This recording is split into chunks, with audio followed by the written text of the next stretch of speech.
What's up, beautiful people, to another episode of Conversations with Christian. Man, it's me, Ricky Jones Jr. We also have O'Neal Delva in the building. It's us. We are here with another conversation from a Christian perspective. Yes. But more than anything, from a Christian male's perspective. Now, I'm excited because O'Neal knows nothing about today's conversation. None. And I am excited to give him the shock factor of what it is. So, long story short, I don't know if you're aware of church news. Are you aware of church news? Church news? Okay, Yeah. things that are kind of happening. In the church world. Somewhat, but not fully. Okay, there's See, just news, okay? Okay, Go so ahead. I'm narrowing down where we're going. Okay. Because I'm definitely into church news, right? Okay. And so the latest tidbit in church news is that there is a pastor that is a proponent of the church whom has a large piece of land. They are one of the largest landowner churches in the world or something like that. He said he dropped bars. Okay. You know what I'm saying? You gotta go reference I'll put links to the reference, right? Okay. Cite my source. He said on this land, he desires to grow marijuana on the land with the idea and desire to attract people to the church. Oh, wow. Pastor O'Neal, what do you think about that? Wow. Off of first thoughts. Off of first thoughts. See, that's the thing. He does go for the, shock, the reaction, I would say it's good to find different ways to attract or to bring people to church, but there's also the right and the wrong ways to go about that thing, right? Yeah. Because if you grow, in my opinion, marijuana, Mary Jane, hemp, let's say all the different. Let's say hemp, because I don't know if we're gonna get flagged. Oh, if we say all, okay, Yeah. Let's hemp just is okay. Let's say the green.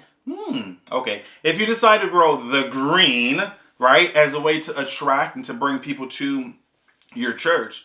Now the question is later on, are they there really for you and for the word, or are they there for the green? And that's the thing. So if you open the door and with that notion, that idea, that concept, that is the purpose or the thing, because I understand, come as you are, right? Yeah. But then at the same time, too, a couple things, right? In addition to it being the wrong way or to attract or bring people in, and, the question of whether or not they're there for you or for that. Now, potentially, you're opening the door for other people who might be battling, what's the word I'm looking for? Addiction. Yeah, addictions, or, where they're wanting to go to the church to get away from certain things, to change the lifestyle that they've lived. But then at the same time, though, you're kind of introducing them to that, right? Substance, yeah. And it's funny that you mentioned that. It's not directly connected, but I remember many years ago, we kind of would joke around a little bit. I think it was like an inside joke about our church. Okay. And it did not go beyond the inner circle kind of joking or whatever. But I think many years ago, there was, a conversation about a church that either where the pastor would hold services at the strip club, or it was later in the evening. The evening service was a strip club service. I cannot remember exactly how it was. Yeah. But then, our inner circle, we kind of joked a little bit, that's an idea. Is that a possibility? That's the ministry I could be a part of. Should we potentially, as a way to bring people in, have during the day regular service, for the holy ones, the ones who know and close to, but as a way to bring those who are lost to the church. What is a way that we could potentially grab their attention? These are very intentional words.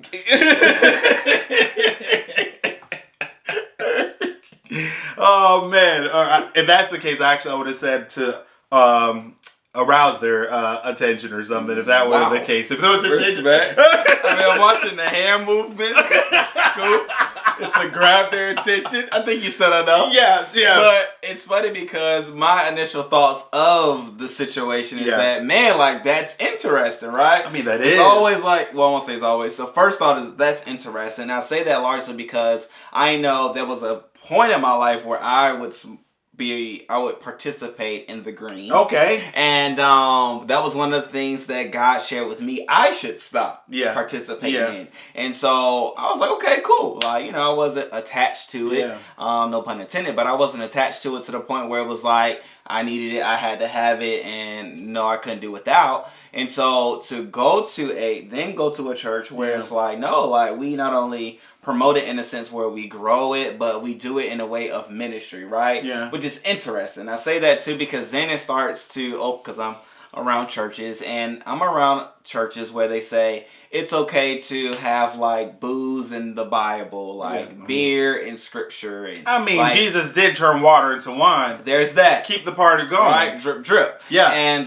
so there are those groups. So it's like, you know, that was interesting to me. Because I've never like crossed the two. Yeah. They've always been like separate occasions and occurrences. However, it's like, okay, what would the reason for this to be? And maybe it could be because we're here or they're here. They're doing that to draw people to the church. Yeah. To your point, what are they there for? Are they there for the green? Or are they there for the church? Exactly. Right? And I believe on the other hand, the flip side of it is that the church's purpose is to teach the word so that we can be closer with God, live life through Holy Spirit that's within us, and through that relationship it would make us more and more like Jesus, right? In life and looks, and the list goes on, right? In nature and all. It would pull you, the thought is that it will pull you away from such things that are sinful in a sense where it could lead to a sin, right? So then there's that, but then it's like, okay, could this be like a small group situation, right? And then my thought was like, man, so my thoughts have been a little bit everywhere. Of course, And then my thought was like, man, like that could be a benefit to like churches in Amsterdam, right? Where it is legal, fully legal, right? Maybe that's your location. Maybe that's your spot because it's a custom of the people there. And so, okay, let's talk about Jesus in the midst of a passing circle, right? And so, okay, maybe you can do missions over there and let that be the light that you shine. So it's like, it's a catch-22. Like, am I like, oh man, let's go do it tomorrow? No. But am I attentive to the outcome of what takes place? Absolutely, because I can see it both ways. Yeah, no, I agree. And that's part of the thing. I would say definitely, I'm not going to say like, I mean, I don't know the situation in this church or whatever, but you know how sometimes people will say or kind of pick sound bites or put little things out where to get you talking about it, right? And they got us talking about it, right? But I agree. But as far as there are multiple ways, you could see the pro and you could see the con, right? You could see the pro of, to maybe to help find different ways to impact or expand your ministry, you know, if it's a different part of the world. Now the thing is, as you were talking about, you mentioned Amsterdam or, you know, that part of the world. But now there's, to me, the law of the land and, you know, law of the Bible in a sense, right? So, like, of course, here in this part of the world or certain locations where it's illegal. So, okay, but then in other parts, if it's legal, but at the same time, though, you know, you could almost make it, to me, as plain as looking at Jesus, right? As Christians, we're working and striving to be more like Jesus daily. So the question is, did Jesus smoke that weed? Did he smoke weed? The green? The green? It's not written. I gotta say it like that. It's not written. It is true. John said Jesus did a lot of things that he didn't write it all down. I mean, and if he did, it would fill this whole world with books. But at the same time, I mean, I would say definitely also we are working to help to not put barriers and temptations and stumbling blocks in place. Now, you know, I mean, I don't, going back to what you mentioned a little earlier regarding, you know, drinking soda. I mean, I don't drink because, you know, it's a choice, right? But it's always those things where, you know, you can kind of look at it and say, well, certain people might, you know, stand on certain things as far as, no, you shouldn't do it, it's completely wrong. Right. You know, whereas others be like, well, you know, going back to what we joked about, well, Jesus turned, at the wedding, he turned that water into wine, right? Keep the party going. So, hey, it's there. You know, when you think about communion, right? Wine, in a sense. So, it's like, some depend on where they stand. But definitely, I would say, for this conversation and that situation, it's important to find ways to, because people go to the church for help. They go to the church to help, you know, help them to change the way that they were, help them to, I don't know, connect with other people who are striving to do better, to be better in life, right? So, and my thing is, let's say I had an addiction to alcohol that I now let go, but I have an addictive, spirit in a sense, right? The moment that I do something, I'm like connected, I'm hooked to it, right? I kind of joke a little bit with my brother, like he doesn't drink and, smoke and so on and so forth, but he's one of those people who he gets addicted to things quick. Wow. Yeah, like I remember many years ago, it's not directly connected, but popsicles. Okay. Little popsicles. For whatever reason, he had one and he was hooked. We had popsicles in the freezer. He would just, whenever you go to the store, that was the number one thing that he would buy. I introduced him to Chipotle. Hooked every day. He was having Chipotle like literally back to back to back for like a week. Here in Tampa, we have, or Florida and parts of Georgia, there's, super or grocery store, Publix. I introduced him to the hot and spicy wings at Publix. Every day he was going to get hot and spicy wings. Like literally anything he's introduced to, he kind of like, if he grabs onto it and like, ooh, next thing you know, it's like an everyday, every other day type situation. So in this case, let's say, he goes to the church and kind of like introduced to a little green, a little puff. Like, oh, what is this? Oh, next thing you know, addicted or something. Hooked. Not hooked on Jesus, but hooked on the green. My Lord. And see, here's the other side of it too, right? So I shared my story where I said God shared with me about not participating in such acts, right?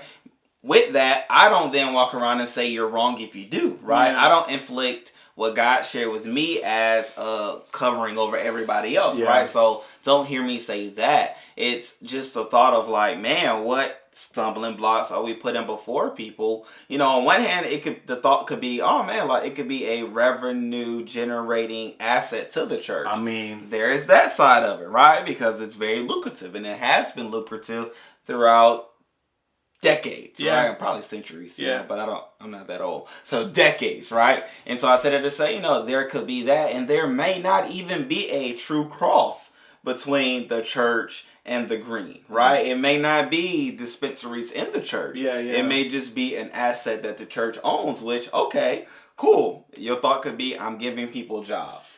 I'm creating jobs for the economy. Okay, cool. It just so happens to be that this church is associated with this manufacturing process, which could be an interesting side as well, right? Because then how far could you go, right? Because alcohol is very lucrative. However, then you come out with your own spirit, which I think the church is behind. I feel like that there should be a wine manufactured, produced by the church, distributed by the church. I'm not gonna call it Jesus juice. Okay, it does. However, that would be actually a good name if that were the case. You gotta call it Jesus juice. Did we just trademark it? Is it Jesus juice or the last round? You know what I'm saying? Something gotta be biblical, right? Because Jesus turned it at the end, and who brings the best out at the end? You usually bring the best out at the beginning. So no, you gotta call it the blood. That's what you gotta call it. What's up, beautiful people? So we have to give a shout out to Jared Mathis, largely because not only did he see a need, but he met the need by providing O'Neal and I with some Burt's Bees lip balm. Okay, now which one are you using today? I am using the cucumber mint. And I happen to be using coconut and pear, which has been luxurious on my lips. Therefore, no longer will you see my lips white as his shirt, but you'll see my lips glossy as they are now. Thanks to you, Jared, and which I appreciate. I'll put links down below for his Facebook that you can tune in to what he does, which is a lot of guitar runs. If you haven't seen it, rock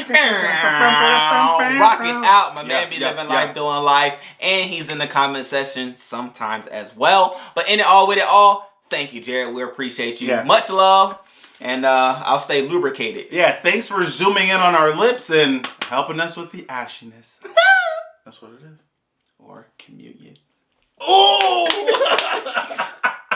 Either way, I think the church could do it, right? I think the church could pull it off. Continue. Why do you say that? Why do you say that you believe that the church should put out, a wine? I just feel like, man, we've been purchasing wine from others, right? Because some churches do use wine as the true element of communion, right? I think the Methodist Church for sure, or maybe not the Methodist, is Episcopalian Church, the one I went to, they did. Yeah. And we drank from the same, they drank from That's what I was about to say. You know I didn't. Yeah, I was about when you walk by, you can do this and walk by. I politely, because I'm a germaphobe. I saw the cup, the priest just wiped the lip, and I thought, what about the backwash? And so I walked past the cross on my chest and kept it moving. This conversation is hilarious. So growing up, actually, as you were talking, I was literally thinking the same of when I was younger. The church that my parents went to, I was too young to do communion and so forth. But it was the same. I don't know if it was wine or if it was grape juice or whatever it was. That thing got passed around. Many lips touched it, and I looked at it and was like, "No, thank you." What kind of church was it? It was it's Baptist. It was Haitian, church. Okay. I definitely could not. Many lips on that thing. Yeah, no. That's and hilarious. So there's that side of it, but even to the green and the church side of it, it's like it depends on how you do it. And is there a right and wrong? Yes. Yeah. Right. But at the same time, there is, when I say right and wrong, I mean as far as how you do it. Is it wrong to put a dispensary in the church? I would definitely say yes. Oh, I mean, I think you've extended, right? Yeah. You've extended. Jesus would come back and flip that table too. He would flip the building. He would flip the building. You know what I'm saying? No. Not in this house. But I think on the other side of it, right? Because I think, the pastor comes from a good heart. I don't know the pastor, but I've heard the pastor teach and all that good stuff. He's very controversial in the issues that he's find himself in. Yeah. And so at the same time, but here's the thing. I have a connection with this pastor. Because he prophesied, when I went to a service that he was in, he prophesied about God sharing something with those that were in attendance. Yeah. And it happened. And what God shared with me was the qualities of my wife, which happens to be Crystal, right? So that connection, there's a connection, right? Yeah. And so on one side of me, I will always defend him, right? Because he spoke a word that brought me to my wife. I mean, no, it's so then there's that. Yeah. But outside of that, the church and the green, I don't like the cross. I don't like the cross between. Oh, well, you were going to do... The church and the green, I don't like the cross between. Okay. I think it should be separate. Okay, so as we're talking, and it's good conversation, right? It's things that potentially maybe, some may have thought about and, and so on and so forth. But it's good that we're kind of joking and having a serious conversation at the same time. And one of the things I'll say for me, when it comes to the green and so on, I do know that a lot use it for medical purposes, right? So, there have been proofs, shown scientific, breakdown of people who have conditions, right? Whether it be... I know some firsthand. There was a guy, he was just telling me about his father who had some type of illness. He had throat cancer. Yeah. And he wasn't eating for 3 weeks. Yeah. He was given the CBD. Yeah. And he started eating. And he started picking it back his weight up. Yeah, so I know on television a while back, I believe it was a young man who had I want to say... Epilepsy and all? No, he was shaking really bad. Yeah, so he was shaking really bad. But then... I don't remember if it was pill form or however you took it, and then that helped him, or it was some sort of oil that helped him, so that he could operate normally, right? Or people who might have battle with anxiety or maybe even depression or whatever it might be. I don't know the different ways or reasons why people might, when you think about it from a medical standpoint. No, that's true. I would say I'm okay with it. I like that. I'm okay with it from a medical standpoint. Think about it from a medical standpoint. So then potentially going back to what we're saying, there are multiple angles. If we're thinking about if we're saying the church is here for you to help you with whatever ailment or whatever you're going through in life, right? I would say if we're looking at it from that lens to say another form of bringing help to people and, hey, we are open to helping you with whatever need you might have. Not, the need of solely, getting high just to, do or whatever. But like if it's something medically backed, like, okay, we're here for you. And we have connections with doctors from various, backgrounds or different, things like they would do. We have connections with like food banks, or we might have a food bank. We have connections with, for food or clothes, career building, and so on, right? Like we have all of these different partners that we have in place. In addition, we've also expanded our reach, expanded our thinking to now incorporate and bring in this other component from a medical standpoint to help you with your needs. So I'm okay with it if it's from a medical standpoint. But like you said, though, not necessarily not at the church. Like it's a partnership with another organization that kind of helps to support from a medical standpoint. But yeah, I mean, different ways to reach people who might be in need. Yeah, no, I definitely love the medical side of it, the medicinal side of it, as far as the ability to help those that are in need, right? Because I mean, there are very many studies that have shown, and one could say it's a natural way to deal with an ailment, right? Outside of like drugs and pharmaceuticals and all those things. Okay, no, you can take this that we grew, we knew where it came from, we serviced it, and we created it into the product that it is now. Yeah, I mean, okay. If you think about me, I don't know the whole process or whatever to create. I know there are many strings or ways and so on, but I mean, unless it's chemically altered in one way or another. Oh, do you dry it out and then use it? I'm not sure. But anyway, but if it's a plant that's of the earth, in a sense, that's how some will see it and, say, it's of the earth, so it's okay, right? But yeah, I would say, I mean, if it's from a medical standpoint or, I don't know, I think I'd be okay with it from that angle. But again, the recreational side not necessarily is what throws us off. Yeah, I think the recreational side. When we, in the final thoughts, like definitely the recreational side, I'm like, largely because I know the effects that it had during the time in which I participated in it and watching others, right? Never, ever in my circles did we participate and talk about Jesus, right? However, but if that's like the focal point, I don't know. Yeah. Right? But then at the same time, my thought, because this is just how I live life, is that if one was to say, I participated in the green to hear from Jesus, then I would say, okay, then you would have to do this again to hear from Jesus, right? Yeah. Like, I feel like once you start a way, you continue to seek that way to get the results that you desire, right? Like for me, I know when I pray in a sauna, I hear from God. Why? It just happens. Yeah. Because I'm not doing anything else. My phone is not in my hand. The list goes on. So when I go to the sauna, I'm like, I'm about to hear from God, right? And I said it to say I wouldn't want the green to be a way that people are relying upon to hear from God. Exactly, yeah. I mean, and then even to add on to what you're saying, I mean, a lot of people, they say that it's a gateway, right? That's a gateway drug. So then, which I don't know about that. I mean, I wasn't gatewayed into any of it. I mean, but some people, though, they might have, going back to, my brother, where I joked about him having that experience, right? And even what you said a moment ago, where sometimes people are always chasing that initial feeling, right? Gotcha. So if, let's say, a person who never really felt the presence of or a connection with, God until they did that thing. So then with the sauna situation where okay, if I go to the sauna, I'm going to hear from God because I have no other distraction, whatever, right? So let's say they might connect that thing, the green, to God and their connection to God. Yep. So then now they feel like, okay, I have to do that thing in order for me to, but then let's say they go and do it, but then they don't feel that initial, like the same initial feeling. Yeah. So then what else can I do? Let's take it up a level. Let's lace it with something and now I feel something. Or let's lace it to, whatever. Let me try something different or whatever. Maybe that will open my mind up and get me to be a little closer to God. That's the voice. Yes, closer. That's the voice of the green.